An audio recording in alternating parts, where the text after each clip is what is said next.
Hello, welcome to this short video where I'll be talking through CMI Assignment 501, specifically Assessment Criteria 3.1. So this is part 9 of our series. We're moving on to task 2 now, which is very exciting. Create a profile of a manager who has operational or departmental responsibilities.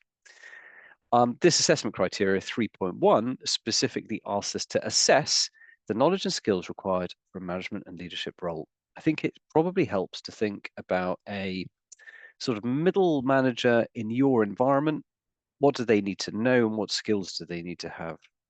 It's slightly misleading, I think, to call this a profile alone. This isn't just a job spec where you might list knowledge and skill. We do need to go into a little bit more depth and explain why it matters. So any examples from your perspective will be great. So, um, assess. What's the CMI asking us to do? Provide a reasoned judgment or rationale of the standard, quality, value, or importance of something informed by relevant facts or rationale. Okay. So I guess what we're going to do is look at points of knowledge and points of skill and talk about why they matter. So it's asking us to make that judgment. When we talk about knowledge and skill, why does it matter? Why is it necessary for somebody in that senior management role? So I think that's just really important, just a flag. It's not just a list or a simple description, it's why it matters. That's what we need to get to here. In terms of the difference between knowledge and skill, this was a little example that I found from the Open University, which I rather liked. So simply put, knowledge is information, facts, or understanding about something. So you might know the rules of cricket, or the recipe for chicken curry, or how to mend a bicycle puncture. There is a difference, though, between knowing what and knowing how. Knowing the recipe for chicken curry is not the same as having the practical skills needed to make it. For example, if you've never chopped anything, you probably won't have acquired the necessary knife skills. This is a key difference between knowledge and skill. Skill means that you are able to do something. So I read this as the application of knowledge. So we need both, really, don't we? So having information, facts, or understanding is very important in a leadership role. You know, we'll zoom in on some examples of that. But just that alone doesn't necessarily mean that you can enact change and make things happen and be really effective in that role. Just you could, I don't know, so you could have been through university, you might have done an MBA at the age of 21, and then straight into your first management role. You're not necessarily going to be fantastic in that role when you lack that kind of organizational professional experience. You might have all of the theoretical knowledge that you need, but the practical experience is really necessary to kind of balance that out in order to be truly effective in our role. So we need a bit of both. I once heard a good one. What's the difference between knowledge and wisdom? There we go, knowledge and wisdom, which is kind of a little bit similar to this. This was an old sergeant major who told me this one. He said, knowledge is knowing that a tomato is a fruit. Wisdom is knowing that you don't put a tomato in a fruit salad. There we go. So I can't really put it better than that.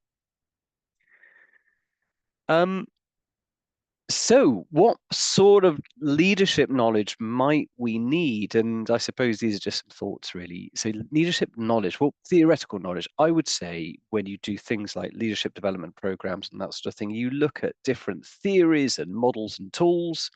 The conceptual stuff, I would say that is helpful for sure. We also might need an understanding of the organization, its structure, its purpose, how it works. We might need to need to know things like the the ranks, the grades, the systems within that organization. So again, without having that information, it might be quite difficult to make things happen or to kind of get things done. Aligned to that, it's probably useful to know relevant policies and processes, things like organizational values and guidance on how we do things. So there's a number of different points. There'll be more. See what you think. I mean, these are just 3 examples, but you can probably think of other things that to be, an effective professional leader in your organization that you need to have knowledge of. But then we need to evolve that into skills. So how do we kind of take that knowledge and then work with it and apply it and actually make things happen?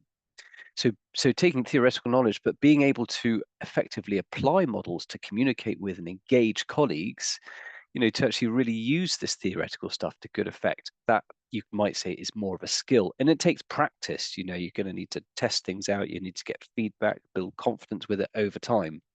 So again, you don't just become a great leader by doing the course. You've then got to take the stuff forwards and begin to use it with colleagues and that sort of thing. We might know about the grow model, but until you've actually sat down and had a coaching conversation, we haven't really developed a skill with it. So the careful application theory is the thing. So we've then got the knowledge of understanding of the organization, but then the skill would be navigating the complexities of the structure and stakeholders and personalities in order to get things done. So actually knowing what meetings to go to and who we need to talk to in order to get budgets and sign off and permissions and all those sorts of things is perhaps more of a skill than knowledge.